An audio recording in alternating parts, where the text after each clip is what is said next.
Seperti embun pagi, sabdamu menyegarkan jiwa kami yang kering. Sabda Tuhanlah jalan kebenaran dan hidup, tuntun kami hingga selamanya. Selamat datang saudara-saudari bersama saya di Kedai Firman Maisai.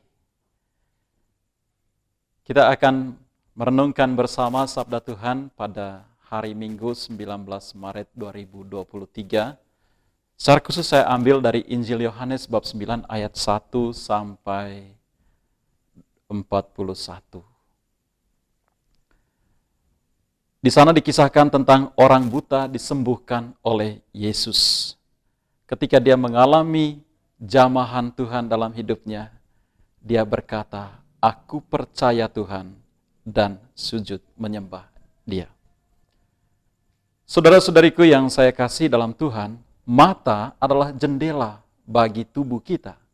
Jika matamu baik, maka baiklah keadaan pandanganmu. Demikian juga sebaliknya. Jika matamu buruk, maka kau akan memiliki cara pandang yang buruk tentang dunia di sekitarmu. Jika kamu memiliki mata yang baik untuk melihat, pekalah terhadap situasi di sekitarmu. Jangan menutup mata terhadap situasi yang membutuhkan perhatian dan kasih sayang Anda. Orang buta dalam Injil tadi disembuhkan oleh Tuhan supaya dia dapat melihat. Dia tidak boleh terus-terusan berada dalam kegelapan. Dia harus melihat sendiri situasi yang ada di sekitarnya, seperti apa adanya.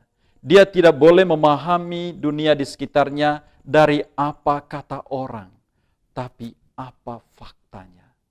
Karena seringkali kenyataan itu dalam kata itu dimanipulatif. Kadang di sini kita ceritanya ubi, sampai di ujung jalan ceritanya jadi kolak. Di sini kita ceritanya kacang hijau, tapi di sana nanti ceritanya bubur kacang.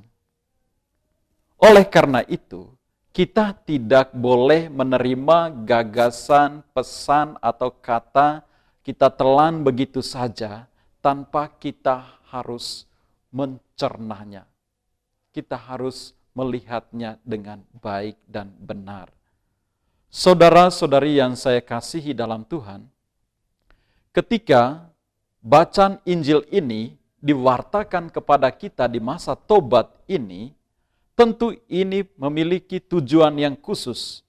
Mungkin Tuhan sedang mengingatkan kita bahwasannya kita ini adalah manusia-manusia, kumpulan orang-orang buta yang harus dijamah oleh Tuhan, dipulihkan, dan disembuhkan.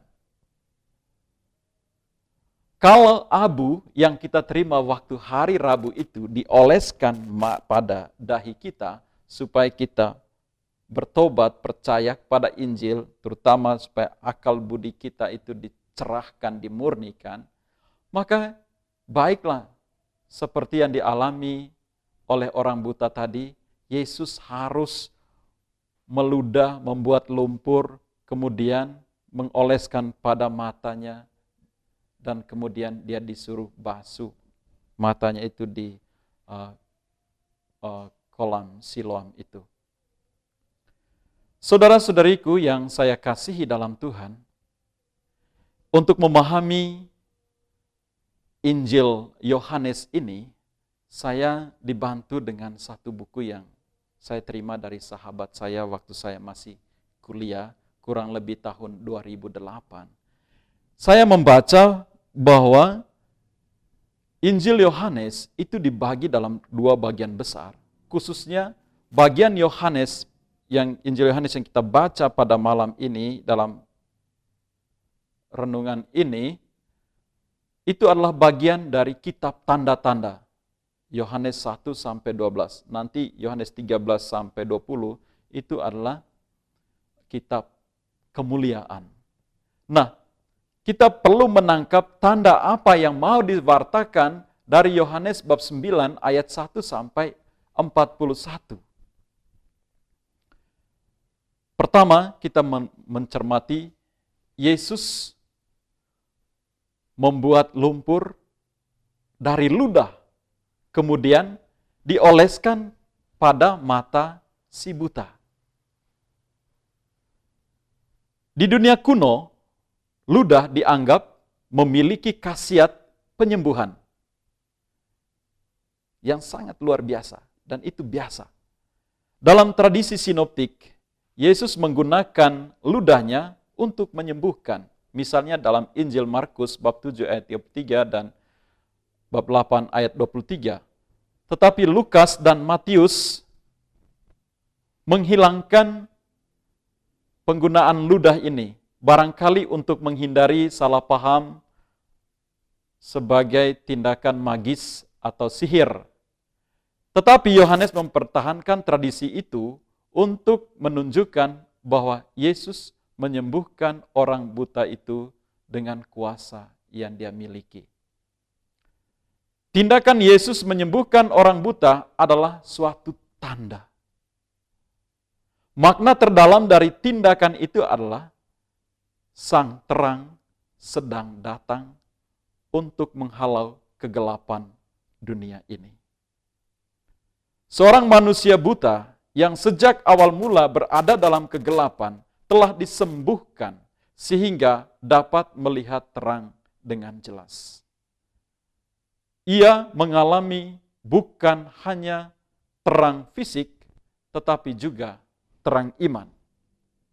Sebaliknya saudara-saudariku yang saya kasih dalam Tuhan, orang yang sepanjang hidup mengira bahwa mereka melihat dengan jelas, justru semakin menutup mata mereka terhadap terang itu, lalu berakhir dalam kegelapan total atau yang disebut kegelapan spiritual, di mana mereka tidak mampu mengenali tanda atau kehadiran Yesus yang menyelamatkan. Maka orang buta yang disembuhkan tadi, dia mengalami pertumbuhan dalam iman dan pengenalan akan Allah. Mula-mula ia melihat atau mengenal Yesus sebagai manusia, kemudian melihat Yesus sebagai seorang nabi. Dan pertumbuhan itu berlanjut terus, sehingga dia dapat mengenal Yesus bukan hanya seorang nabi, tetapi seorang utusan Allah, dan dia adalah anak manusia. Sebaliknya, para tokoh agama Yahudi semakin tidak mampu melihat kebenaran ini. Dan bahkan berusaha untuk menolak, mengusir orang buta yang disembuhkan oleh Tuhan. Mereka, orang-orang yang semulanya mengenal Yesus, malahan sebaliknya yang terjadi, yaitu semakin tidak mengenal Yesus dalam hidup mereka. Saudara-saudariku yang saya kasih dalam Tuhan, mata fisik kita mungkin baik, apalagi kalau pakai kacamata seperti saya, sehingga saya bisa melihat Anda dengan jelas. Tetapi itu tidaklah cukup, saudara-saudara. Kita harus mempertajam mata iman kita, agar kita mampu mengenal dan mengalami kehadiran Yesus yang penuh kasih dan menyelamatkan.